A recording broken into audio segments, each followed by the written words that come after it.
Bueno, pasan 27 minutos de las 9 de la mañana. Es momento de recibir con mucho gusto al abogado Juan Raúl Williman, integrante del consultorio jurídico de la Universidad de la República, porque en los últimos días surgieron críticas hacia este consultorio por la representación que se hizo de algunas de las víctimas en la causa Penades. Y fueron familiares del ex legislador quienes se reunieron con el decano de la Facultad de Derecho y allí le plantearon algunas críticas al accionar del consultorio. Bienvenido, Juan Raúl.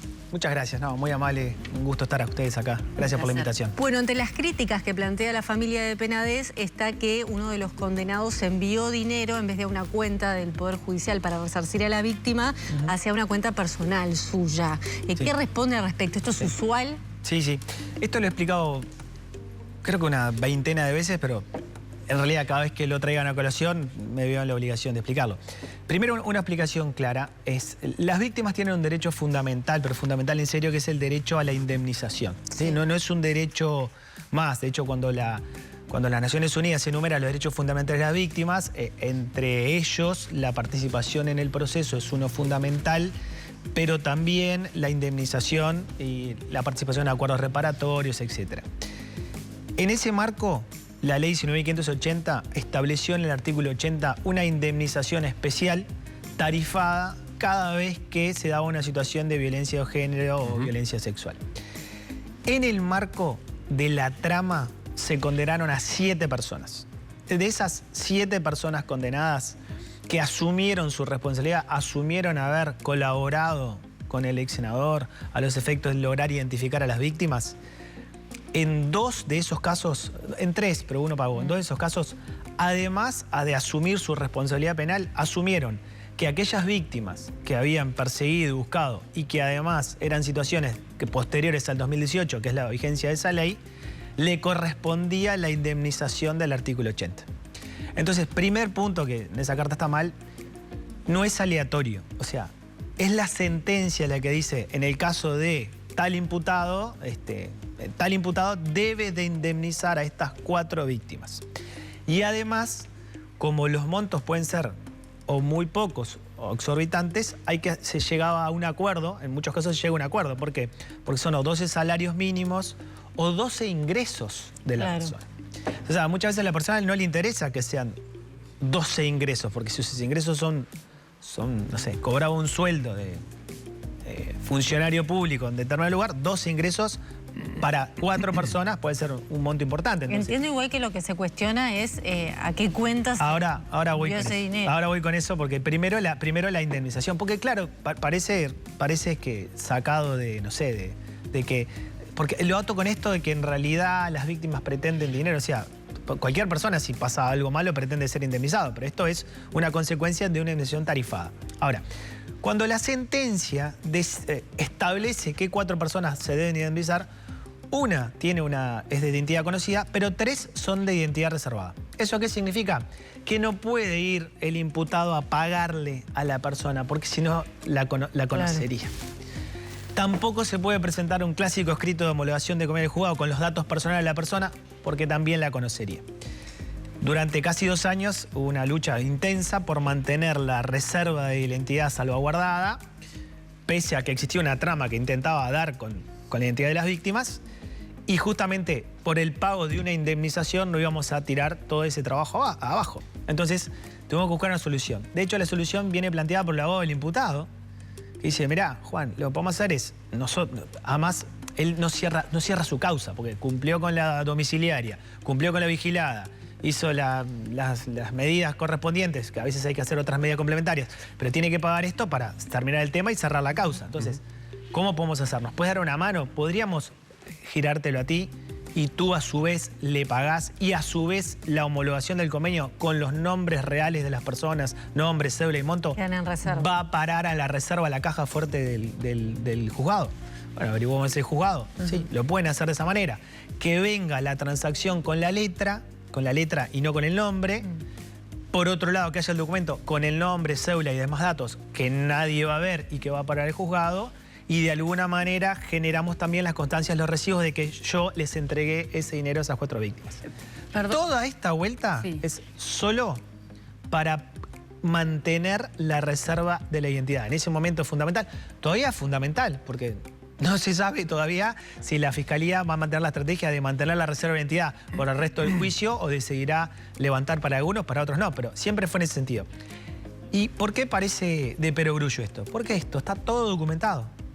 ¿Cuánto se condenó en la sentencia? ¿Cuánto debía pagar el imputado? ¿Cuánto a cada víctima? E incluso la triangulación de que esa plata ingresó y salió para 1, 2, 3 y 4 víctimas. Está bien, doctor. Más todo homologado. Sí. Homologado, controlado por el juzgado y ya en la caja fuerte del juzgado con esas transacciones prontas, ¿no? Más allá de la trazabilidad, que sí, es obvio. Fácilmente comprobable que esa plata entró y llegó quién fue el destinatario luego. ¿No le parece un tanto improvisado de algún modo? ¿No hay nada que prevea esta situación? No. O sea, ¿no hay en otros casos personas que también tengan la reserva y siempre es el abogado el que interviene? No hay forma. No hay forma. No hay una cuenta, por ejemplo, de hecho, no hay la casos, universidad de... No, tampoco. Imposible la burocracia. No. Habría que revisarlo, ¿no? Porque que usted tenga que estar involucrado en recibir dinero, incluso hasta por usted, digo. Sí, claro. Eventualmente, o sea, no hay otra forma, porque tampoco trabajamos con reserva de la identidad permanentemente. Son pocos los casos en los que hay reserva de la identidad. Generalmente es de testigos, alguna vez de víctimas, y son muy pocos los casos que se logra cobrar la indemnización. En realidad, lo que tú decís serían los efectos de evitar difamaciones de este tipo. Porque en realidad, todo lo que se hace ahí es absolutamente ilegal. No tiene nada de ilegal.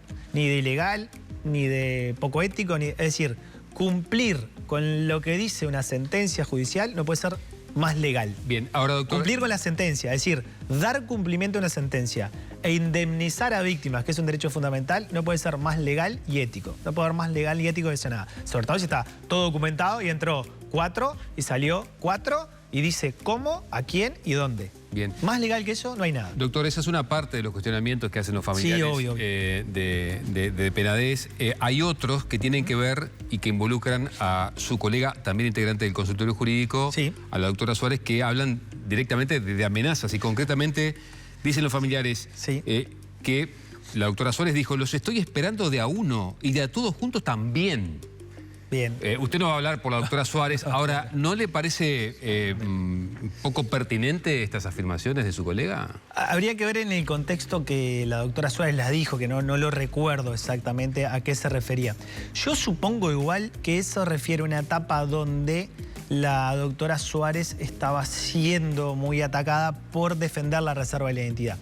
Creo que ahí hubo un momento... Papá, claro, esto pasa mucho tiempo y bueno, y se pierde en el tiempo, ¿no? Pero esto tuvo discusiones de muy alto tono, ¿no? Muy elevadas, donde no me acuerdo si se le acusó de afectar la defensa técnica en un momento, porque la discusión acá estaba dada de si la reserva de la identidad evitaba que el imputado se pudiera defender al no conocer a las víctimas, y cómo se ponderaban estos derechos entre preservar la identidad de las víctimas para que no sean amedrentadas o se evitara que declararan, porque esto era previo a su declaración anticipada, y que se pudiera preparar un contraexamen con toda la información. Y en ese marco hubo férreas discusiones. Si no me equivoco, mi colega fue denunciada en varios ámbitos. Creo que incluso participó, bueno, hubo un problema con el Colegio de Abogados, después hubo una carta del Consejo, de la Facultad de Derecho, etc. Entonces tuvo como una serie de ataques, muchos ataques, por la posición que ella públicamente manifestó de que iba a defender, que era su trabajo, le tocaba a ella en ese caso su trabajo, defender la reserva de la identidad de las víctimas. Entonces yo creo que se refiere a eso. Tal vez usted me dice no son los mejores términos, bueno, puede ser, pero se refiere a, bueno, si me van a atacar de acá, de allá, de acá por hacer mi trabajo... Pero me reconoce que no son los mejores términos de... Es que no sé cómo está descartado. Tal vez el término no sea el mejor, pero sí sea lo que se refiere, y creo que se refiere a que me podrán atacar de todos lados, pero yo mi trabajo, que es proteger y defender a las víctimas que se presentan voluntariamente a ser defendidas, lo tengo que hacer. ¿Lo conversaron todo esto con el doctor Lorenzo, con el decano de la facultad? ¿Le pidió algún tipo de explicaciones? ¿Van a tener alguna reunión? No, lo poco que sabemos, y por esto las entrevistas de estos días, es que la familia del imputado se reunió con el decano. Sí. Es un hecho por lo menos inusual. O sea, yo nunca vi En ningún consultorio, en años de consultorio penal, nunca vi una reunión de familiares de imputados. ¿No le parece bien a usted? ¿Es una presión? Me parece raro, por lo menos. Yo nunca lo vi. ¿Pero es una presión, entiende usted? Y bueno, no me parece habitual. No me parece habitual que familiares de un imputado se reúnan con el decano para ver si se puede ejercer, supongo yo, entiendo, un control sobre un consultorio. Esta discusión ya se dio respecto de si hay que controlar la actividad del consultorio y cómo, y si hay que permitir las salidas públicas. Por ejemplo, en realidad, esto que están haciendo ustedes, que es preguntándome a mí, seguramente para los familiares, para el decano, no estaría correcto. Yo no debería salir a dar explicaciones públicas. ¿Y con Lorenzo van a hablar? Yo supongo que no. Si él no nos convoca, entiendo que no. Porque la facultad tiene un órgano que es el consejo, tiene un decano y están los medios formales. ¿Entendería usted? Los medios formales para comunicarnos. O sea, yo esta explicación, por ejemplo, de que tuve que indemnizar a víctimas, que es lo más común del mundo, porque la colega me preguntaba, la periodista preguntaba bien, ¿pero esto es normal? Lo más normal del mundo. Lo más normal del mundo. Creo que en laboral no existe otro sistema, por ejemplo. Cobran los trabajadores y se usa la cuenta del abogado para poder pagarle, y en esos casos se retiene porcentaje. Yo no retengo nada, porque yo tengo un trabajo docente y todo eso que se recibió fue para las víctimas. Ahora, es lo más habitual del mundo. Ahora, lo que no es habitual es que se opine, porque voy a poner un ejemplo claro, Dante. El consultorio existe desde el 2017, ¿sí? Y nunca estuvo en discusión la importancia de la asistencia gratuita a víctimas de bajos recursos. La verdad es que en realidad el consultorio fue cuestionado a partir de determinados casos relevantes, que tocan determinadas sensibilidades, ¿no? Operación Océano, por ejemplo. El caso del Cordón, Operación Océano, el caso del senador, o sea... Romina Celeste. Sí, Romina Celeste, que fue una de las... Pero, a ver, víctimas cuestionables desde el punto de vista permanentemente, porque las personas vulnerables son vulnerables en todos sus sentidos. No es que nosotros, cuando viene una víctima del consultorio, decimos, a ver, tu currículum primero. ¿Qué te pasó en la vida para ver si fuiste víctima? La obligación es de asistir y punto. No, nosotros no estamos para cuestionar qué hizo con su vida antes o incluso después. Sí tenemos un impedimento. Si está imputado de algo, no podemos... Los imputados no defendemos. Ahora, ¿entenderían pertinente ustedes que Lorenzo venga a pedirle explicaciones? ¿A nosotros? Entendemos pertinente que la facultad puede pedir las explicaciones que quiera. De hecho, no hace mucho, el año pasado, se dio la discusión de que la facultad crea un consejo de expertos asesores para analizar cómo funciona el consultorio penal, que es muy distinto a los otros.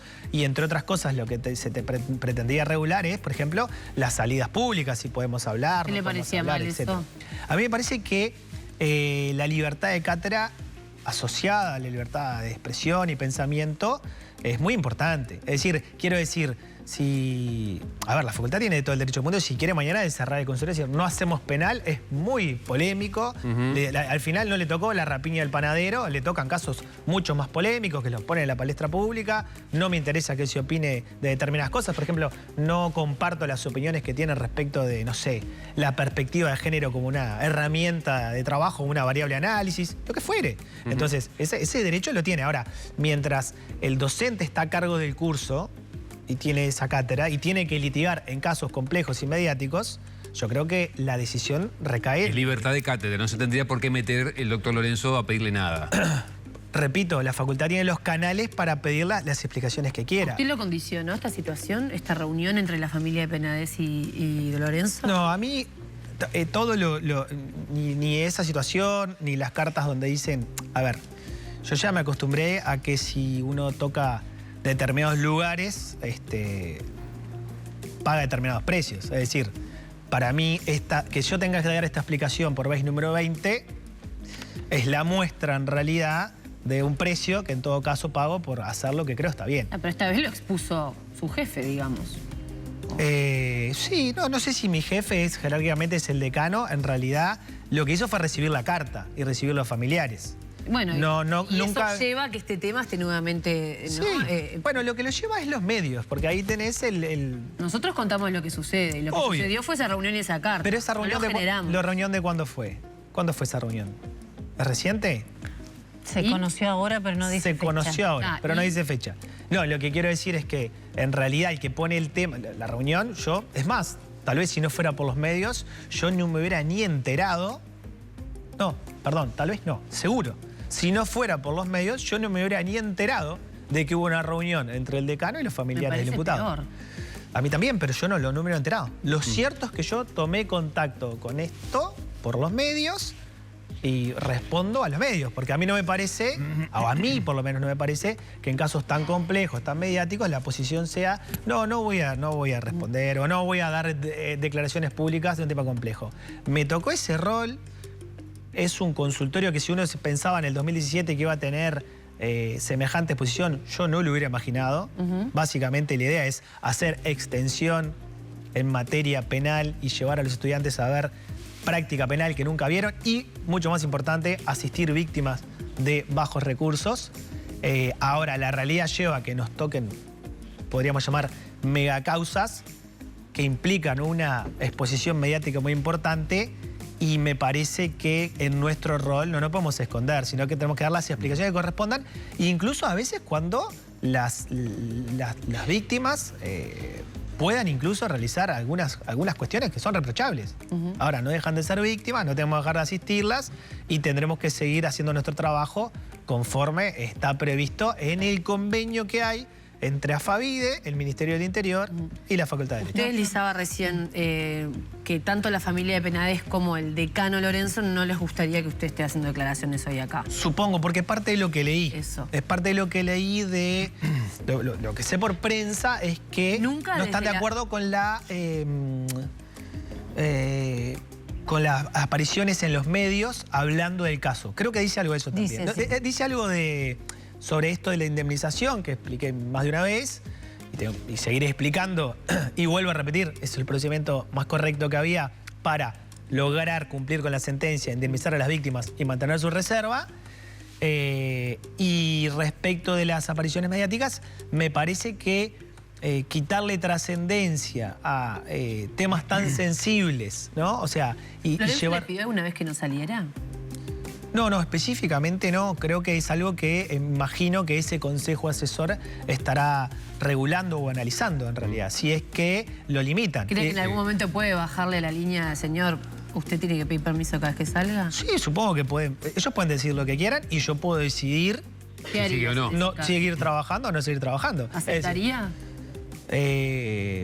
No lo sé, tendría que estar en esa situación para analizar si yo, si cambian las reglas del juego y el consultorio, por ejemplo, o podría decir otra cosa, podría decir, no toman casos de exposición pública. Impacto, sí, de impacto social alto, de exposición pública. Y yo tendría que analizar, ¿sigo trabajando en esas condiciones o decido dar un paso al costado y decir, bueno, si ustedes deciden que esto tiene que funcionar de otra manera, que no es la manera que yo entiendo debería funcionar, entonces yo tengo que ver, yo sé que tengo que decir qué es lo que hago como docente encargado. Yo no estoy obligado a mantenerme en el cargo si no estoy de acuerdo. Ahora, negar que el impacto de los medios en causas tan importantes, o sea, es como sostener que la Operación Océano no tuvo un enorme impacto en la sociedad, y si lo tuvo, lo tuvo. Si la Operación Océano hubiera sido un caso que nadie conoce, seguramente nadie se estuviera planteando la situación de los niños, niñas y adolescentes, ¿no? Y estas situaciones donde se comercializa, ¿no? Y donde la vulnerabilidad de las niñas, niñas y adolescentes queda de manifiesto.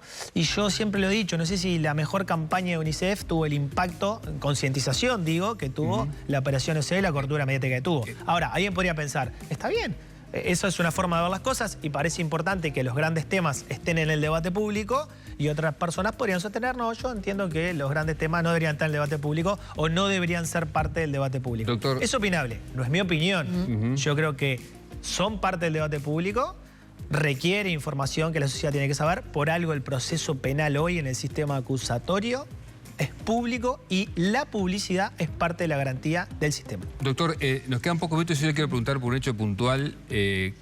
Pregunta tal vez con que van en dos sentidos. Y me refiero a que finalmente la fiscal del caso Penades, la doctora Ghione, no va a terminar siendo la fiscal que realice la acusación. La doctora se tomó sus tiempos, se criticó porque no llegaba a esa acusación finalmente. Bueno, en fin. Sí, es verdad.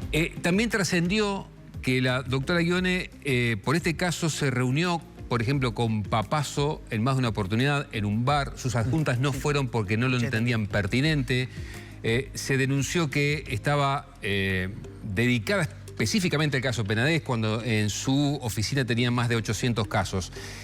Primero, ¿usted cómo advierte eso y qué mancha, entre comillas, puede esto generarle al caso en sí, lo que se podría interpretar como una violación, por ejemplo, a la objetividad que debería tener una representante del Ministerio Público en un caso particular? Claro. Sí, entiendo la pregunta. Sí, es verdad que los fiscales tienen deber de objetividad mientras están realizando la investigación. Después, obviamente, son parte, ¿no? Y cuando van a litigar, lo hacen como parte. El deber de objetividad existe cuando inicia la investigación. También tiene un deber de protección y asistencia a las víctimas y darle información. O sea, ¿es normal que se reúnan por fuera en un bar con las víctimas? Es normal que se reúnan con las víctimas, es normal que la unidad de víctimas y testigos, es normal que las busque cómo las asiste, si las tiene que llevar, trasladar, dónde les queda mejor ubicarse. Es normal que las realojen, que les tenga que conseguir un hotel para quedarse por una noche porque si no, no tienen dónde quedarse. O sea, es normal, sí. Es normal que tengan un contacto cercano.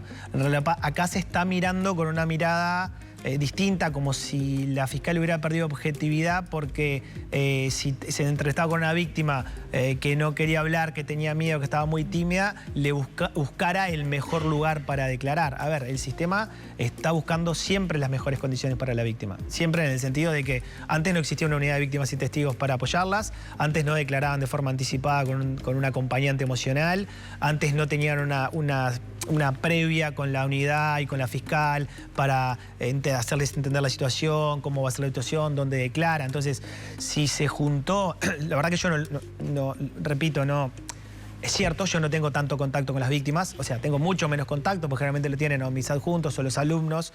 Entonces, no puedo hablar de una dinámica en la que no conozco, no participé, pero de estos relatos me suena una dinámica más que normal. No mancha el caso, dice usted. A ver, si quieren manchar el caso, lo van a manchar porque eso puede ser parte de una estrategia. Si yo no me puedo defender... Bueno, las adjuntas no fueron a la reunión, ¿no? Bueno, puede ser, está bien. Es una posición de las adjuntas que entendieran que había que reunir siempre en fiscalía. Pero si yo tengo una víctima o tengo un testigo que me va a aportar algo clave, me dice, no, pero yo a fiscalía no voy porque tengo miedo, ahí hay gente, cámaras, van a saber quién soy, prefiero juntarme, no sé, en el café de la esquina. Y las investigaciones policiales todos los días se entrevistan en la calle, en un café, en el lugar que sea. O sea, se entrevistan donde la persona pueda hacerle llegar la información de la manera más confiable posible. Y como defensa Tal vez puede pasar que una víctima no confíe en la información, ni en la policía, ni en la fiscal que le está hablando. Por ejemplo, o no confíe que su identidad realmente va a quedar reservada. Esa nos han cuestionado muchas veces, pero ¿en serio va a quedar reservada? ¿No se van a enterar quién soy? ¿No me van a venir a buscar después? Entonces, ante la duda, el miedo, yo creo que todo lo que haga una fiscalía que tiene la obligación legal de proteger, cuidar e informar, porque esa obligación es legal, o sea, está en la ley orgánica y está en el Código del Proceso Penal. O sea, aún sin abogado designado, la fiscalía tiene la obligación de proteger e informar a las víctimas. Entonces, todo lo que se haga atendiendo a la protección y cuidado de las víctimas, a mí me parece adecuado. Ahora, en el descontextualizado puede llegar a falta de objetividad porque se reunió en otro lugar. Lo importante es, el gurí ese que se reunió con la fiscal, ¿le pasó lo que le pasó? ¿Le pudo contar lo que le pasó? ¿Lo pudo develar? Después se entrevistó con sus padres, ¿lo pudo develar? ¿Pudo preparar una declaración anticipada que pudo realizar emocionalmente preparado? Eso es lo importante. A mí me parece que eso es lo importante y no si se reunió en el café de la esquina o adentro del edificio de fiscalía o en el otro café. A mí me parece. Pero obviamente que eso es opinable. De todas formas, entiendo que hay una causa que se investiga donde se le reprocha a la fiscal no ver un celular. Sí. Que es no denunciar hechos que aparecen tema. Que es otro tema. O sea, ahora la investigan porque si tuvo un celular, debió haber, aparentemente, lo que se denuncia es que debió haber analizado ese celular exhaustivamente. bueno, estarán todos los fiscales de Uruguay con celulares de múltiples causas, porque en realidad uno tiene un celular y lo analiza en función de la causa que le toca investigar y no de todo lo que tenga. A mí también me suena un poco razonable que si un fiscal tiene un celular tenga que investigar lo que tiene y además tenga que salir a revisar todo el celular para ver qué es lo que tiene. Juan Raúl Pero bueno, Wiliman, se investigará. abogado, integrante del consultorio jurídico de Udelar. Muchas gracias por haber venido arriba, gente. No, un placer estar con ustedes como siempre.